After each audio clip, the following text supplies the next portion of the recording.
여러분들 요즘에 한번 생각해 보세요. 여러분들 자주 가는 단골 식당 있으신가요? 여러분의 최애 단골 식당은 어딘가요? 데이트할 때 막 폼나게 먹어야 되는 거 막 한 숟가락 먹고 안 먹는 척 하는데 말고 진짜 배고플 때 먹는 그곳. 혹시 집 근처에 있으신가요? 저희 목회자 팀도 매일 가는 집이 있어요. 여기 순댓국밥 집이에요. 6천 원인데 가성비 아주 최고입니다. 그래서 맨날 가요. 가끔 중국식 땡기면 옆에 아리랑이라고 있는데 최근에 갔더니 1,000원이 올랐더라고요. 그래서 하여튼 쟁반 짜장을 시키면 이게 1인분인가 싶을 정도의 거의 이만큼 대접을 주는 하여튼 좋은 곳이 있어요. 단골 식당을 정하려면 아마 맛이 좋아야겠죠. 기본적으로 맛도 괜찮아야 될 거고 가성비가 괜찮아야 될 것 같아요. 뭐 한 끼에 3만 원씩 먹는데 그 부담돼서 순댓국밥 3만 원 내고 먹기는 좀 그렇잖아요. 백종원 씨가 몇 년 전에 쓴 책이 있어요. 한 3년 전에 쓴 백종원의 장사 이야기라는 책에 단골 손님 만드는 비법에 대해서 첫 번째 재미난 이야기가 있어요.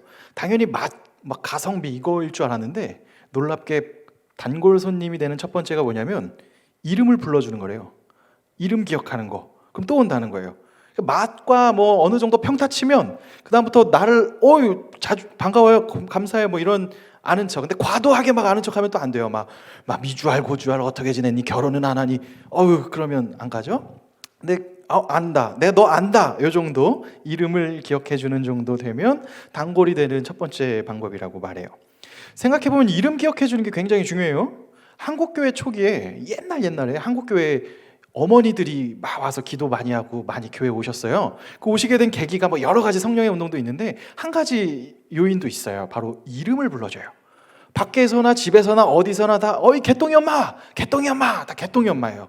개똥이가 아들이면 개똥이 엄마예요. 얘는 이제 더 이상 결혼한 이후로 이름이 불릴 리가 없는데 교회에 오면은 월선이 집사님 이렇게 불려요. 이름이 불린다는 거예요. 이름이 불린다는 거는 굉장한 복이에요. 요즘에 큐티 많이 하시죠? 큐티 하면서 우리 청년들이 참 위기감을 많이 느껴요. 요즘에 레위기라 그래서 한 청년이 이런 얘기를 했어요. 레위기가 내 위기다. 큐티하는 나의 위기다라는. 왜냐하면 되게 재미없어요. 맨날 때려잡고 각두고 넓적다리 죽어 불태우고 살르고 먹고 뭐야 이게.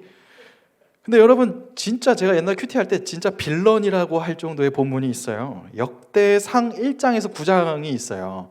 한번 보시면 알겠는데 보신 분들은 궁금하면 지금 열어보세요. 시작부터 아담, 셋, 에노스, 게난, 마할랄레, 야렛 쭉 이름만 나와요. 듣보잡 같은 처음 듣는 이름들이 계속 나와요.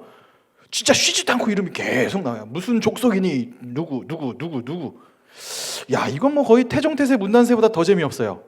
진짜 만약에 이 본문으로 큐티할 때 은혜를 늘 받는다. 그거는 역사 전공해도 될 훌륭한 분이세요. 그런 분은 꼭 신학하세요. 저는 구약 안 했어요. 하여튼 꼭 전공하세요. 흥미를 찾는 게 쉽지 않죠. 역대기에도 그렇고 이름이 근데 성경에 이렇게 많이 나열되는 이유가 있어요. 이름이 중요하니까 그래요. 왜 우리 고등학교나 대학 가면 저희 예전에 학교 다닐 때 저희 과 건물 새로 졌는데 동판 엄청 큰 거 생겨가지고 돈 많이 낸 순서부터 이름 쫙쫙쫙 붙어 있어요. 1,000만 원 이상 누구 뚝뚝뚝뚝 어디 나중에 50만 원짜리 막 이름 있고 이름 엄청 새겨져 있어요. 이름이 새겨지는 게 굉장히 중요하죠. 가끔 동문회 회부 나와도 거기 이번 달 후원한 동문들 하면서 다 돈 낸 사람들 이름이 새겨지잖아요. 사람은 이름을 새기는 걸 굉장히 중요시 여기는 것 같아요. 성경에서도 이름 새겨지는 게 굉장히 중요하죠. 동판에 새겨도 한 100년, 50년 정도 갈까 말까인데 성경은 지금 몇천 년간 이름이 새겨졌는데 마할랄렐 누군지 어떻게 알아요? 성경에 기록도 안 되는데 거기 한 구절 나왔는데 근데 어쨌든 마할랄렐이라는 사람은 거기 기록됐으니까 괜찮은 사람이겠죠. 요 정도 상상할 수 있잖아요. 그래서 성경에 기록됐다는 사실 자체로 이름이 기록됐다는 사실 자체로 굉장히 중요한 일이에요. 우리 룻기를 지금 10주째 하고 있어요. 와, 이 룻기 4장짜리 10주째 하다니 저 목사님도 대단하다. 저도 진짜 징해요. 그죠? 앞으로 한 2주 더 남았어요. 계속 할 거예요. 끝까지 갈 거예요. 룻기에서 사람들 이름이 등장합니다. 4장밖에 안 돼요. 짧아요. 짧은 스토리인데 중요한 사람들 이름이 등장해요. 당연히 주인공이라고 말할 수 있는 룻이 등장하겠죠? 먼저 엘리에셀이라고 등장해요. 그 사람은 잘 나오지도 않았어요. 가뭄이 들었으니까 그 고향을 떠난 엘리에셀이 나와요. 엘리에셀은 가자마자 곧 죽어요. 근데 그 죽은 엘리에셀의 아내였던 나오미가 등장하고요. 나오미의 두 아들 말론과 기럐이 등장해요. 이 사람들이 뭐 했는지 기록 하나도 없어요. 그냥 이름만 나오고 죽었어요. 이름 나오고 죽었어요. 그리고 두 며느리가 나와요. 오르바랑 룻이 나와요. 얘네는 좀 중요하죠. 우리 1장에서 초반에 할 때 오르바는 이제 나중에 어머니하고 이제 다시 집으로 갔고 룻은 어머니를 붙쫓았죠. 뭐 요 정도 이야기에 나와요. 그리고 2장에 가니까 룻이 이제 타작마당에 갔다가 만난 밭에 가서 만난 그 밭의 주인이었던 보아스가 등장해요. 요 정도 인물들이 성경에 등장을 합니다. 그런데 오늘 4장에 중요한 인물이 등장해요. 이 사람의 역할은 지나가는 행인 정도가 아니에요. 사실 1장에 등장한 말론과 기럨, 얘네 뭐 했는지도 모르는데 이런 정도의 비중이 아니에요. 엄청 중요한 사람이에요. 대화가 무려 8절이나 나와요. 룻 자체가 짧은데 주거니 받거니 티키타카 하는 게 8절까지 굉장히 꽤 많이 나온다는 거예요. 비중이 있다는 거예요. 근데 그 사람의 이름이 누구냐? 아무개라고 나와요. 아무개.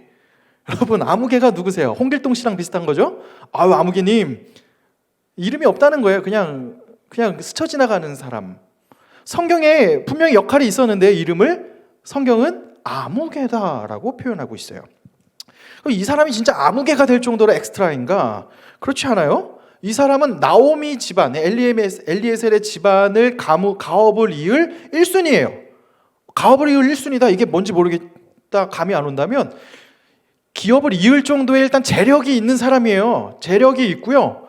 그 가문의 리더 정도 돼요. 그래서 보아스 전에 1순위니까 아마 더 가깝고 더 뭐가 관련이 있고 하여튼 사회적 지위가 굉장히 괜찮은 사람이에요. 경제적 상황도 영향력이 꽤 있는 사람이란 말이죠. 그런데 성경은 그 사람을 이 정도로 괜찮고 나름 사회적 위치도 빵빵한데 이름을 아무개씨라고 말하고 있다는 거예요. 왜 그럴까? 반대로 보아스라는 사람의 이름은 유력한 자라고 2장에 등장해요. 이 유력한 사람이라는 뜻의 보아스는 계속해서 나와요. 보아스도 재력가이고 사회적 위치도 좋았어요. 근데 이 보아스랑 아무개는 되게 비슷한 점이 많아요. 아까 말한 대로 사회적 위치도 괜찮았고요. 재력도 괜찮았어요. 기업물을 권하니 아무개 씨가 1순위, 보아스가 2순위였어요. 한마디로 말해서 그 사회의 리더 계층이라고 말할 수 있어요. 자, 그런데 성경은 보아스의 이름은 유력한 자다라는 뜻의 보아스를 명확하게 명시하고 있는데 새로 등장한 이 사람, 어쩌면 보아스보다 더 재력이 있을 수도 있는데 그 사람의 이름은 아무개 씨라고 지칭하고 있어요. 왜 성경은 이렇게 중요한 역할을 맡은 사람의 이름을 아무개라고 말해주고 더 이상 말하지 않을까? 옛날에 우리나라 말에 이런 얘기가 있어요. 호랑이는 죽어서 가죽을 남기고 사람은 죽어서 이름을 남긴다라는 얘기 있죠. 되게 중요한 이야기죠. 그래서 우린 이름 남기기 위해서 고대인들이 많이 열심히 살았잖아요. 이름값을 남긴다. 명예와 관련된 거예요. 명예를 중시 여기는 건 되게 고귀한 일이죠. 명예를 아는 사람들은 염치불구한 일들을 잘 안 해요. 명예 없는 사람이 여기 붙었다 저기 붙었다 여기 붙었다 하겠지만 명예를 아는 사람들은 굉장히 고귀합니다. 근데 여러분들 중에서 반문할 수 있어요. 나는 명예는 관심 없는데, 나는 명예 따위 관심 없는데 하는 사람이 있을 수 있어요. 근데 생각만큼 우리는 다 명예에 관심 없진 않아요. 명예가 여러분의 이름값이라고 생각하면 돼요. 예를 들어 우리 김병준 회장이 있잖아요. 김병준 딱 했을 때 근데 이름값, 이게 이름값이에요. 만약에 박시현 여기 있는데 박시현 딱 했는데 시현이 이게 이름값의 별거 아니죠. 여러분 회사에서 친구 관계에서도 다 등장합니다. 만약에 새로 보직 오는 사람이 김병준 딱 했는데 믿을만해. 그럼 진짜 명예로운 친구예요. 근데 딱 하는데 우리 인공위성이 우리 부서에 오네. 인공위성은 공무원들이 쓰는 그 일 안 하고 그냥 둥둥둥 떠다닌다는 은어예요. 그 인공위성이 우리 부서에 왔네 하면서 이제 환장하는 거죠. 너도 못 나가고 나도 못 나가는데 군에도 있어요. 그런 인공위성들 때 뺑뺑 도는 월급 루팡들이 있습니다. 그게 명예예요. 여러분의 이름값. 그러고 보면 사람들이 이름값을 나름 하길 원해요. 저는 여러분들 모두가 이 사회에서 이름값 하길 바래요. 명예로운 자들 되길 바래요. 어디서나 사회에서나 인정받길 바래요. 그래서 예를 들어 누구 딱 했는데 박시현 딱 했으면 시현이 신실하지. 하다못해 뭐라도 있어야지. 근데 그런 친구 있죠. 진짜 억지로 짜내도 짜낼 게 없는 마음이 아프잖아요. 그래, 하나님이 널 사랑해. 이거 말고는 할 얘기가 없는. 제가 더 얘기하지 않게요.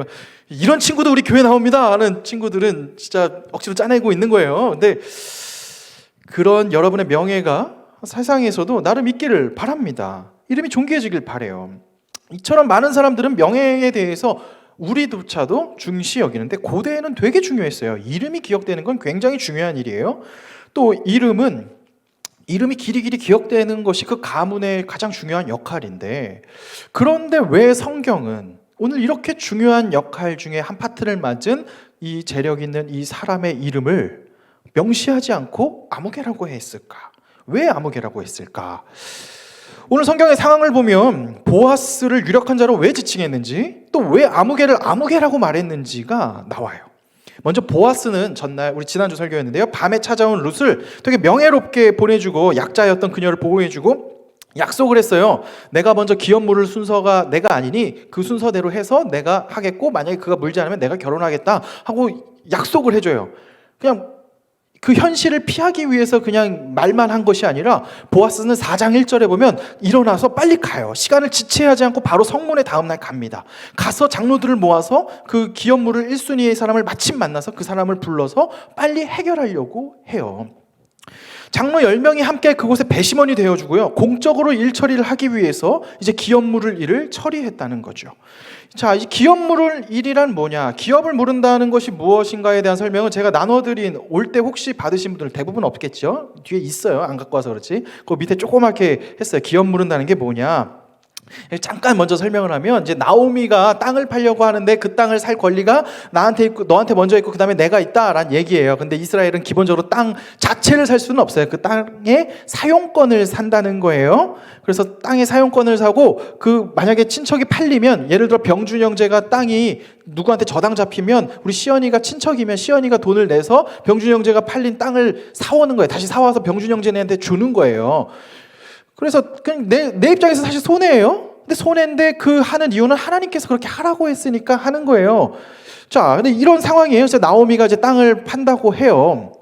땅을 팔려야 되는데 그걸 다시 사와야 돼요. 그 기업물을 아무개 씨가 이제 사온다고 했을 때, 사오라고 너가 그 권리가 있다라고 했으니 하니까, 처음에 아무개 씨가 그 얘기를 듣더니 조금 있다가 내가 기업 물겠다고 했어요. 내가 그 기업을 물고 사겠다고 해요. 그랬더니 이제 보아스가 이야기해요. 알겠어. 그러면 너가 그 땅을 사니까 그 나오미의 며느리 룻과 결혼해야 돼 라고까지 이야기해요. 그러자 갑자기 이 사람이 나는 못하겠다 라고 이야기를 하는 거예요.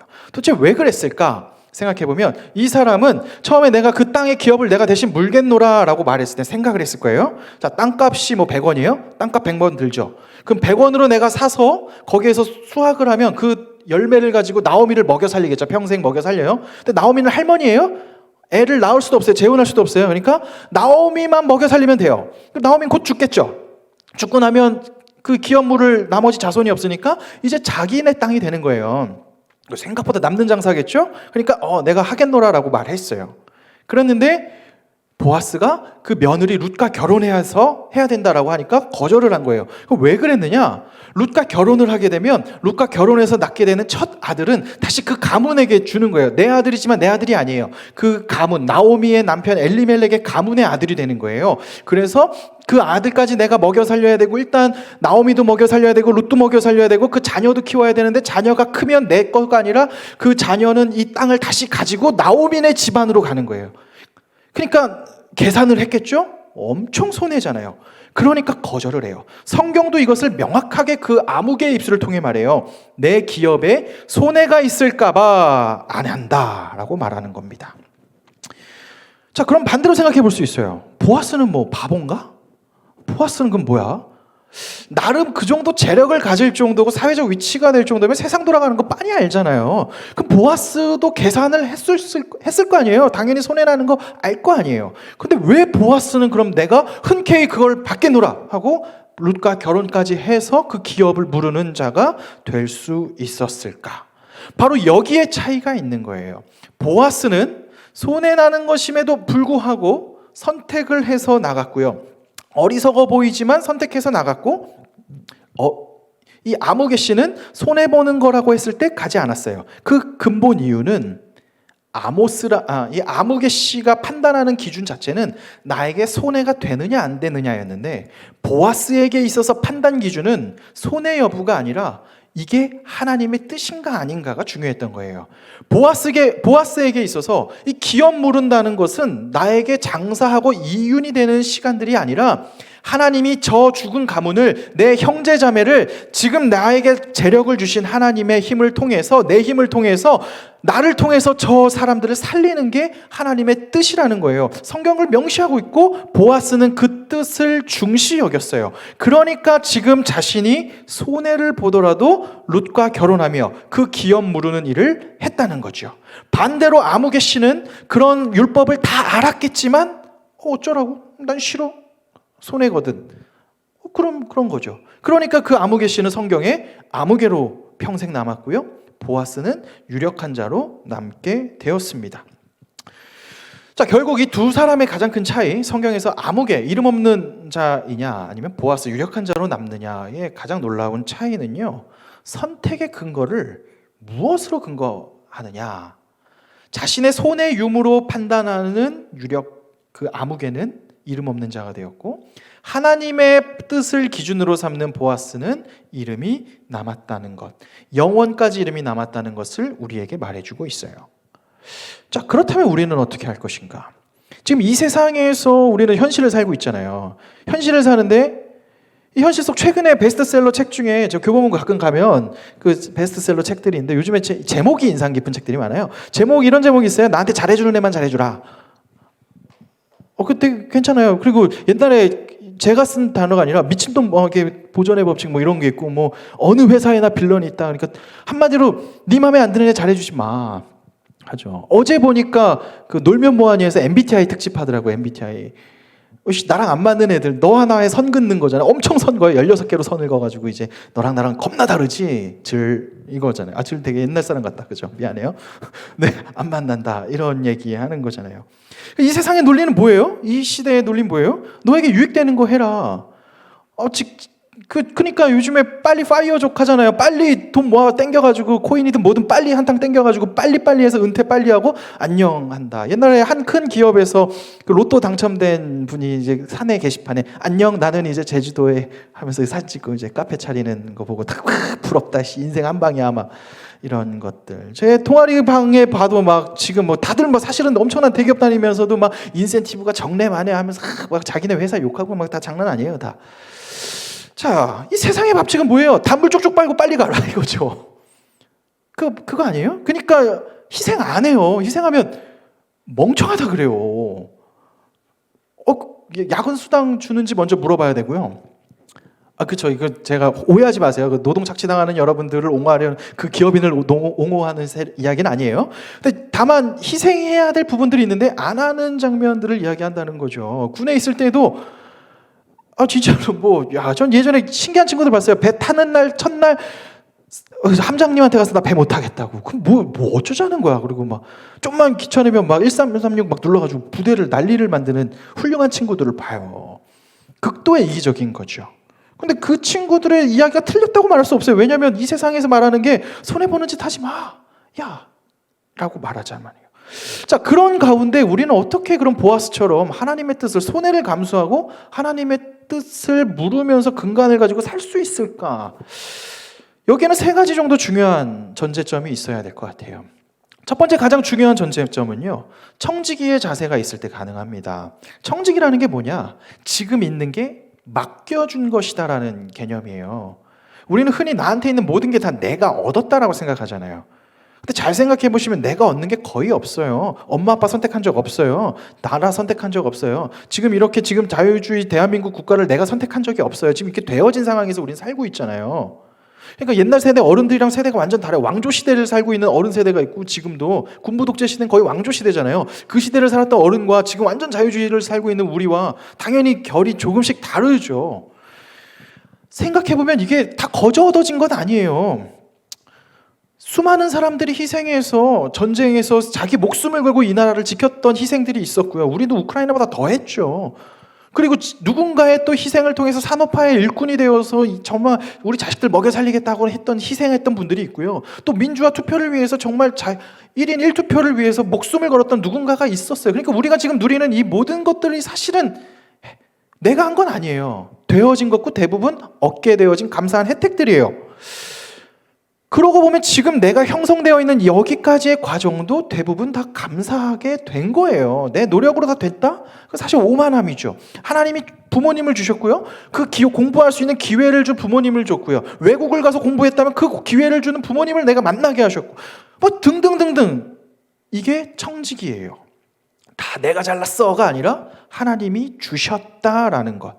이 사유가 있을 때 지금 내가 여기 서 있는 게 내가 아니라 하나님이 주셨다라는 걸 생각할 때 청지기적 사명이 나와요. 제가 여기 있을 때 여러분 뭐 친한 사람들은 알겠지만 저랑 이렇게 알겠지만 제가 여기 있는 이유 중에 몇 가지가 가장 중요한 코어는 질문이에요.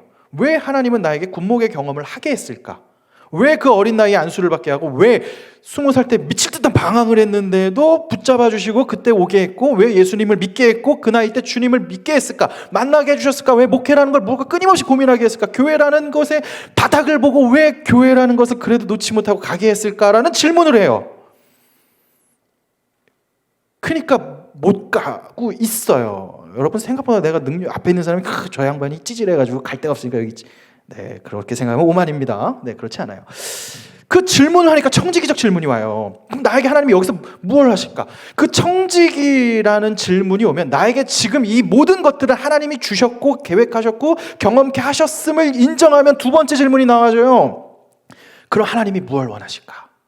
그리고 나서 하나님의 샘하심을 믿을 때 나가게 돼요. 두 번째는 샘하심을 믿어요. 하나님의 갚으심, 하나님의 샘하심, 이것은 즉 영원을 믿을 때 나오는 거예요.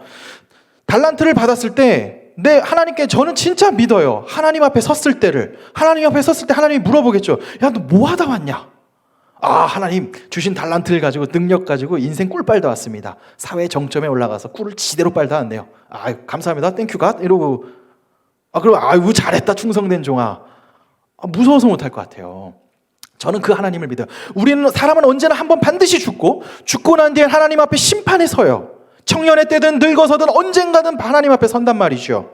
예수 그리스도의 보혈로 말미암아 너는 내 값없는 의롭다고 칭해 주셨지만 하나님 앞에 선다는 것이에요. 그때 하나님 예수 그리스도를 모르는 자들은 그 삶의 태도를 가지고 하나님이 판단하겠지만 우리는 예수 그리스도의 보혈로 말미암아 의롭다 칭함을 받겠죠. 그때 하나님은 우리에게 상을 주세요. 무엇을 했느냐? 달란트 맡겨진 것에 대해서 어떻게 살았느냐라고 물어본다는 거예요. 계산한다는 거예요. 그래서 히브리서는 우리에게 말해요. 한 믿음이 없이는 하나님을 기쁘게 하지 못하나니 하나님께 나아가는 자는 반드시 그가 계신 것 같고 또 그가 자기를 찾는 자들에게 상 주시는 이심을 믿어야 할지니라 라고 말해요. 우리는 지금의 가까운 그 기간만 보면 결코 손해나는 짓을 할 수 없어요. 그런데 조금 더 긴 호흡으로 하나님의 관점으로 영원을 생각하면 사실 지금의 삶에서 손해보는 게 손해가 아니죠. 여러분 얼마나 더 사실 것 같아요? 사실 죽음을 생각할 일이 거의 없겠죠. 저는 뭐 죽음을 생각하려고 오토바이를 타는 건 아니에요. 근데 최근에도 몇 번 새벽 예배 오다가 주님이 부르실 뻔 했구나 그런 거를 직면해. 뭐 택시가 나한테 돌진해오는데 어떡해. 그래도 잘 피했는데 이렇게 갈 수도 있겠나. 할 수 없지. 주님 앞에 가게 됐을 때 뭐 저처럼 빨리 죽으라는 소리 아니에요. 네, 오해하지 마세요. 그때 하나님이 부르실 때 너에게 맡겨진 그 달란트로 넌 참 최선을 다해 살았구나. 저는 그런 질문들이 있을 때 지금 여기에서 손해보는 것이 어리석은 행동이 아니라 하나님의 뜻을 묻고 나갈 수 있는 것이에요. 저는 지금 여기 영신교회 계속 있을 때 있는 끊임없는 질문들이 이거예요. 하나님이 너한테 물어볼 거야. 너 부목사는 뭐 하다 왔냐? 뭐 그냥 다음 교회 점프하려고 숨쉬다 왔어. 그러면 이 새끼 잘했다 하겠어요? 아니에요. 저는 하나님의 그 크신 섭리를 조금은 봤어요. 저희 아버지가 평생 목회를 하시면서 그 과정들을 보면서 사람의 뜻으로 순간으로 이루어지는 것 같지만 하나님의 더 큰 섭리가 있음을 분명히 확신하고 가요. 저는 여러분들이 그 하나님의 맡겨주심과 하나님의 그 크신 영원을 믿을 때 우리는 보아스처럼 어쩌면 손해의 유무에 따라가는 게 아니라 하나님이 나에게 무엇을 원하시는지 묻고 갈 수 있을 거예요. 그렇게 되면 세 번째가 나와요. 그래서 용맹정진하여 여기서 말씀을 들었어. 그럼 이제 결단하고 나가지 하고 저 뒷문을 딱 열고 나가요. 그러면 생각 많이 나세요? 안 나요. 통계에서 95%는 뒤에 예배당 문 열 때 설교 다 까먹어요. 그러니까 저도 상처받지는 않는데 우리가 한 주간 살아보지만 이 말씀대로 살기 쉽지 않아요. 오늘 저한테 아침에 익명으로 이제 누군지 알지만 말하지 않겠죠. 하여튼 이제 온라인으로 보고 있길 바래요. 이제 오늘 주일날인데 오늘 못 온다는 이제 장문의 이야기가 왔어요. 그 내용은 뭐냐면 너무 마음이 아팠어요. 그 친구가 나빠서 아픈 게 아니라 일주일의 삶이 너무 힘들었겠구나. 새벽 5시에 매일 아침 막 해서 막 회사에서 극도의 스트레스를 받고 살다 왔는데 주일날도 그 아침에 알람 아닌데도 막 경기 일으키면서 일으키는 자기의 모습을 보면서 오늘 하루만큼은 내가 일단은 좀 쉬고 온라인으로 예배를 하겠다고. 우리의 삶은 진짜 빡빡해요. 여러분의 인생은 진짜 힘들죠. 우리 지금 뭐 이제 회사를 퇴직해서 지금 오늘 너무 해피하다고 나한테 엘리베이터에서 한 자매가 있는데 조금 있다가 취업해서 또 가면 또 다시 이제 주여 어떡하나이까 저 빌런을 사라지게 해주소서 이런 기도 나올 거예요. 그죠? 안 그러길 소망해요. 어떡하냐 말이에요. 우리는 생각보다 의지를 가지고 나가도 연약하다는 거예요. 하나님의 뜻을 믿고 나가기에는 우리의 손해가 당장 눈앞에 너무 많이 보여요. 그럴 때 가장 중요한 이야기를 예수님께서 하셨다는 말입니다. 요한복음서 14장 26절에 예수님은 이런 말을 해요. 보혜사 곧 아버지께서 내 이름으로 보내실 성령 그가 너희에게 모든 것을 가르치고 내가 너희에게 말한 모든 것을 생각나게 하리라 라고 말씀하셨어요. 가장 중요한 지점은 여기에요. 우리는 연약한데 예수 그리스도께서 성령님을 우리에게 보내주셔서 지금도 우리와 함께 동행하고 계시다는 거예요. 그래서 우리가 자빠지고 넘어지고 쓰러져도 다시 일어날 수 있는 힘을 주시고 그 하나님의 말씀을 생각나게 하시고 내가 내 이득을 가지고 다 선택하려고 할 때 말씀이 생각나게 하신다는 거예요. 만약에 그때 말씀이 생각나지 않으면 우리도 너무나 당연히 내 손의 유무로 판단할 거예요. 손의 유무로 판단하는 게 왜 잘못된 거예요? 너무나 당연한 이야기죠. 중국의 한비자책에 지금 요즘 꽂혀 있는데 한비자책에 보면 사람들은 다 자기 이득에 따라 움직인다. 그게 기본 전제예요. 틀리지 않아요. 사람은 다 이득에 따라 움직여요. 그런 세상 가운데 그런 우리의 원래 같은 그런 모습들이 있는 가운데 우리가 어떻게 근데 희생하고 나가느냐 말이에요. 여기 우리 가장님들이 계셔요. 가장님들 인생사 다 힘든데 여러분들 가족원들 위해서 막 기도 많이 하고 막 해요. 특히 우리 지금 방송실에 있는 우리 어린 친구를 담당하는 한 자매님이 계셔요. 그 자매들 문자 보내면 답은 엄청 오는데 엄청 아무도 안 와요. 교회 진짜 아무도 안 와요. 우리 희한하게 20살 친구도 진짜 안 와요. 우리 여기 교회에 오신 우리 목사님 따님 우리 그 언니한테 엄청난 힘과 능력과 은혜가 되고 있어요. 막 감동의 눈물 줄줄 흘리고 있어요. 진짜 빈말이 아니고. 왜 아무도 안 오니까. 기프티콘 주면 0.1초 만에 답하지만 그 외에는 보통 일십이 많은. 근데도 불구하고 실망하지 않고 다시 낙심하지 않고 연락하고 희생하고 만나러 가고 왜 그럴까요? 우리 교회에 보이지 않는 또 핵심 멤버분들이 많이 계시잖아요. 전 아직도 기억나요. 뭐 딴 교회 가서 할 건데 여기서도 많이 하고 싶어요. 한 자매를 위해서 김치찜인가요? 갈비찜인가를 만들어가지고 가서 나 진짜 감동받았어요. 갈비찜을 만들어서 가족원에게 찾아간다는 거는 레전드죠. 그거는 내가 와 얘는 그 갈비찜 먹은 그 자매는 평생 기억하겠다. 나는 못 먹었는데도 이렇게 막 마치 먹은 것처럼 저를 해달라는 소리는 아니에요. 네, 하여튼 그런 거고요. 네. 또 어떤 형제는 자기 희생하는 거 뻔히 아는데도 후배들 위해서 밥 사주고 해주고 시간 내주고 해주고 이게 왜 그럴까? 얘네들이 뭐 모자라서 그런 걸까? 아니면 진짜 세상에서 말한 것처럼 약간 정신이 아파가지고 그냥 이상해서 목사한테 세뇌당해가지고 세뇌당한 거면 나한테 떨어지는 인센티브가 있어야지. 제 월급 명세서 보면 기겁할걸요?